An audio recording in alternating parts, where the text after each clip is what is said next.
How many have you forgiven today? Chapter 14, Frenemies. Spike wipes the sweat from his brow. It took some time, but he managed to escape from Twilight Velvet's grasp. He swears that mare has hooves of steel. He will admit, though, that it's nice walking around Canterlot alone for once. Usually Twilight's with him, but this time he got to see a few shops and other things that interested him. Yet he didn't want to worry Twilight, so he quickly returned to the castle. One of the guards said that he saw her in the garden, which is rare, so he went to search for her. Spike manages to find Twilight sitting alone against a tree. Hey, Twilight, why are you out in the garden alone? Twilight looks over at Spike and gives him a smile. I was just enjoying the fresh air. Really?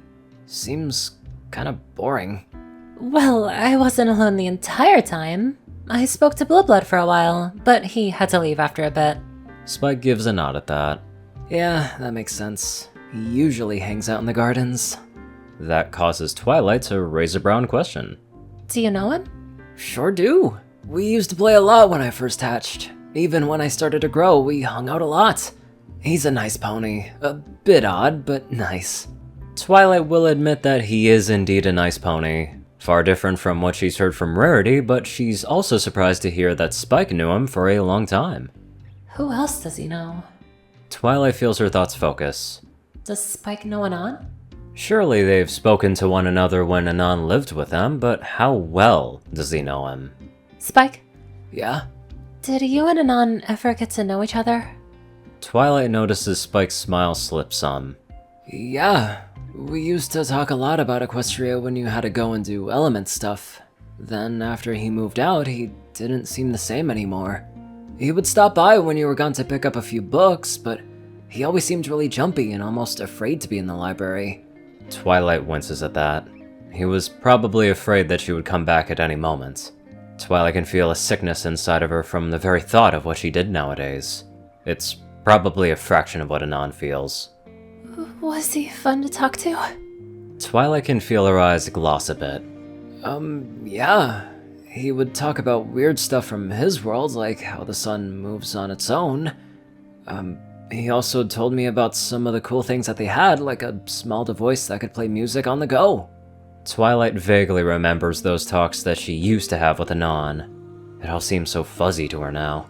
The wants to know more seemingly consuming her thoughts rather than basking in the unknown. Even now, she can feel something itch in her brain when she hears Spike talk. What device could do that? How does it work? How can the sun move on its own without the princess? She brings her hooves up to grasp her head. No, she needs to stop. Twilight?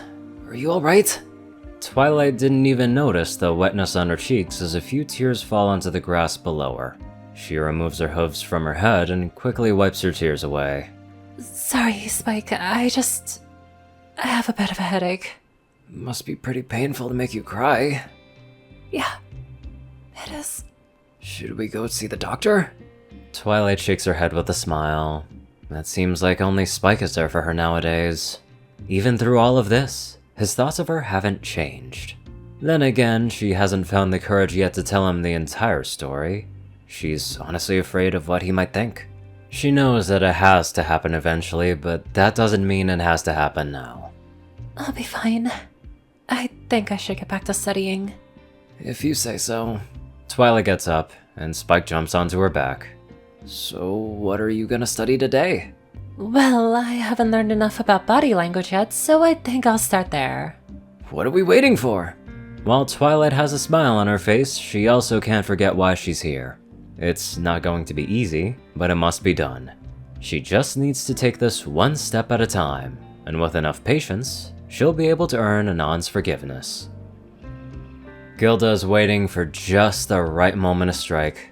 That pony from the shop is still talking to the guards at the front gate, and this may be the only opportunity she gets. She quickly flies towards a bush that is near the castle and hides inside of it.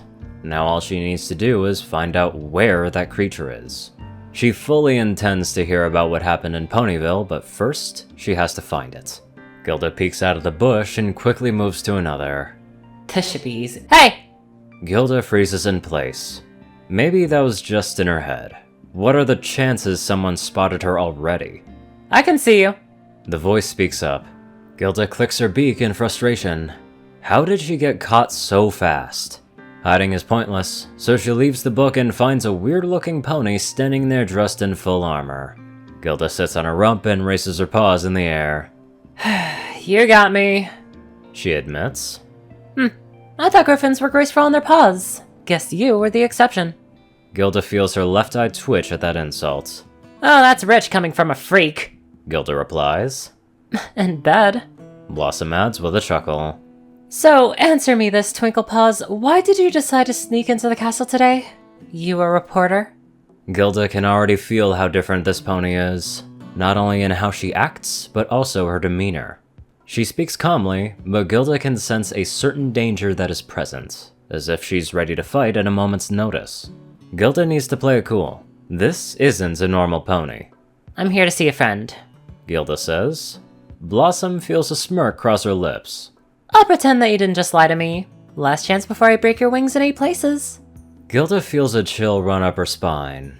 That confirms this pony isn't normal. She said that with a smile and no hesitation in her voice. Gilda admits that she's outmatched here. Griffins are strong by nature, but Gilda can almost sense a bloodlust of sorts coming off of this pony.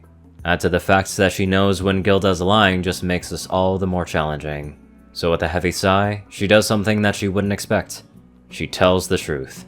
I came here with the intention of punching the creature Anon in the face. That was until I heard that something happened in Ponyville that got the elements punished.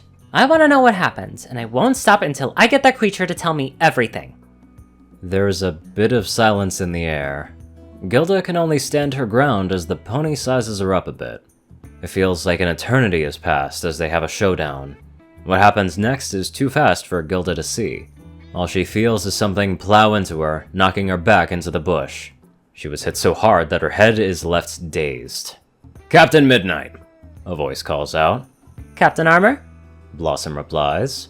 Gilda is still dazed a bit, but decides not to move as the two of them talk. She can only guess that the pony pushed her into the bushes to hide her from the other captain. Still, that definitely hurt. "May I have a moment of your time?" Shining asks, once he's close enough. I'm free. What is it you need? "Nothing. I just wanted to let you know that I got a report about Anonymous being in danger. You know of him?" Blossom nods. Luna has instructed me to personally guard him. We've been spending some time together. That's surprising for Shining to hear, but it does help things with this investigation. "Good. The report says that a female griffin is looking to cause Anon harm. I don't think I need to tell you what will happen to that griffin if she's caught by either of the sisters." Blossom nods. I would hope Celestia tosses her into the sun. It's easier than cleaning up whatever Luna would do. Shining shivers in place some. He's heard the stories, but Blossom was actually there. He can only imagine what she's seen in all her years of life. While day guards and lunar nights are literally night and day, Shining still respects her for what she does. A bit of an oddball, but a fine captain. "Agreed. If you find this griffin, then try to contain her until we can find out what she wants." Understood, Captain Armor. Shining salutes Blossom as she mirrors the action. "Until next time, Captain Midnight." Shining drops the salute and goes back to searching. He'll make sure the Pegasi are on high alert. Last thing he needs is the culprit flying past every pony and straight into Anon's room. He might just make sure his room is clear himself. Blossom waits until Shining is gone before she faces the bush. So, what will you do now? Blossom asks. You've heard everything. I'm no friend of yours and will protect Anon with my dying breath if I have to. All things considered, the odds are against you. Gilda crawls out of the bush and cleans herself off a bit. Her chest still hurts a bit from whatever this pony did. It seems her suspicions were right about this pony. She's fast and strong. There's no way Gilda could fight a pony like this. But she didn't come to fight. I just want answers, Gilda says. You think you're entitled to those answers? Gilda looks Blossom in the eyes. I am! Rainbow! Gilda feels her beat click. I want to hear about how much that mare suffered. It's all I want. Blossom can see a certain fire in the griffin's eyes. Not only that, but she can also see a good amount of pain. In a certain way, it's almost as if she's looking into Anon's eyes. Should Blossom really let this griffin get close to Anon? The griffin could barely even see her move when Blossom shoulder checked her. She's probably only been in a few scuffles and nothing more. Inexperienced, foolhardy, and persistent. Blossom admits she kinda likes that. Meet me in front of Anon shop tomorrow morning. Blossom says. Wait, you're going to let me meet him? Blossom nods. Under my supervision. A word to the wise, if you make one aggressive move towards Anon, I'll ensure that you regret that decision for the rest of your life. Gilda gulps a bit at hearing that. This pony is serious, yet this is the best shot she has at talking to that creature. Alright, I agree. Gilda says. Good. Now get out of here. There aren't any guards around. Gilda takes the pony's advice as she quickly flies over the gate and back into Canterlot. Blossom watches as the griffin walks off into the city. It seems that Blossom has a bit of a soft spot. Sure, she could have told the griffin what happened in Ponyville, but she has a strange feeling that hearing it from Anon's mouth, knowing his story, will make it all the more impactful. Blossom doesn't know what will happen after that, but she's sure it'll be interesting. Anon is sitting in the room in silence as Luna and Celestia continue to stare at him. He gets up from his seat and does a small stretch. Well, I ought to be hitting the dusty Sit. Celestia commands. All right. Anon sits back down. So, you seem to be rather close to Luna's captain. Luna nods. I agree with my sister. This situation doesn't look too good for Anon. He can hear certain tones of their voice that causes him concern. Why are they acting like this anyway? It reminds him of the time they talked about Lyra's punishment. How adamant and serious they were.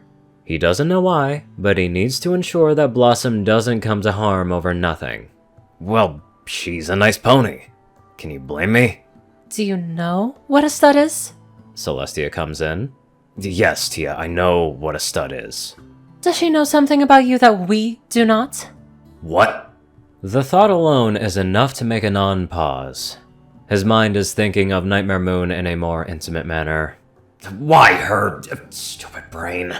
Last thing he needs is to think of that mare in a weird way. It was bad enough that he can't erase the memory of her Frenching him. Thinking anything more of her will just be asking for trouble. Especially if he intends to see her again. No, she's just a weirdo. Anon looks to Luna for help. You've known her for a long time. Tell her. Luna feels her thoughts settle as Anon looks at her pleadingly. A certain feeling inside of her calming down as she rationally thinks about the situation. He is right, Blossom has always been an interesting character. Serious one moment and completely carefree the next. Luna nods her head some. Blossom can be a bit eccentric at times. Exactly, she just started to call me that out of the blue. No rhyme or reason. Celestia takes in this information. It does make sense. True, she doesn't know Luna's captain as well as her, so it could just be an odd sense of humor. Yet for some reason she feels something deep inside of her that makes her angry. Just hearing that mare call Anon that put her in a sour mood. Yet she can see that there was no harm or insult being made. If that's the case, then I have no objection. However, there are two meanings to that word. Neither of them are good. Anon lets out a sigh. That went somewhat well. He can understand why Celestia might be mad. Now that he thinks about it, that word can definitely be used as an insult. It's like calling someone a whore. Yet he knows that isn't what Blossom meant when she called him that. He trusts her enough to know that she's just messing with him, and not being mean. I get it, Tia. Anon looks down to his meal. How about we eat and not let our food go to waste? Both Luna and Celestia agree with that notion. So the three of them fall silent as they simply enjoy their meal together. Pinkie has a large smile on her face as she looks her sister over. You sure do fill out that dress, Maud. When did you get so much meat on those haunches? Maud feels a blush on her face. Her sister always finds a way to make her feel uncomfortable. You know I don't feel comfortable wearing stuff like this, Pinkie. Are you sure this is alright? Oh, how many times are you gonna ask that? It'll be fine. Anon is a sweet guy. He won't try anything weird. It's not just that, Pinkie. Maud has noticed something that's been bothering her for a while. I'm worried about you. Why haven't you talked to me about your friends? Usually you can't stop yourself from telling me about all the adventures you go on with them. Maud can see how her sister's smile fades some. Did something happen between them? Usually, Pinkie gushes over what her friends have done since they've last met. Yet that wasn't the case this time around. Instead, Pinkie showed Maud her new home, which oddly enough doesn't even seem built for a pony. Then she wouldn't stop talking about this friend Anon. Maud has never been one to know what her sister is thinking, but she can tell that at the very least that Anon is a good friend of hers. Well, Pinkie lets out a sigh. I'll be honest with you, Maud. Some bad things have happened. Like what? I can't tell you. Why? I'll tell you everything after tonight, alright? I don't want to ruin this night. Maud accepts that. Okay. Pinkie once again regains her smile as she walks over to a suitcase and opened it up. But don't worry, Maud. You're not going to meet my friend just alone. Maud looks over as Pinkie pulls out a pink dress from her suitcase. Are you positive we won't be overdressed? Pinkie shakes her head. Of course not. Now help me get this dress on. Maud lets out a small sigh. This is going to be an interesting night. Imagine if Blossom and Anon slept together, man, that'd be freaking crazy, dude. Anyway, let's get off of the topic on that and let's get on to our appropriate donators. Top donators are 630, J10Man, Only One Thing, Ceru, Orion, and IronSky. Darkside, Rayden, Narwhals, Blackmoonheart, Pastel Skies, Austin, Rolan, Stu, Hex, Sword Brother, Mordred, Omicron, Lyrae, Will, Chris, Twinkie, Ridesoul, Badass Waffle, Shadow Moon, Luigi88, and many more fantastic people. Thank you all so much for watching this video and live life to the fullest.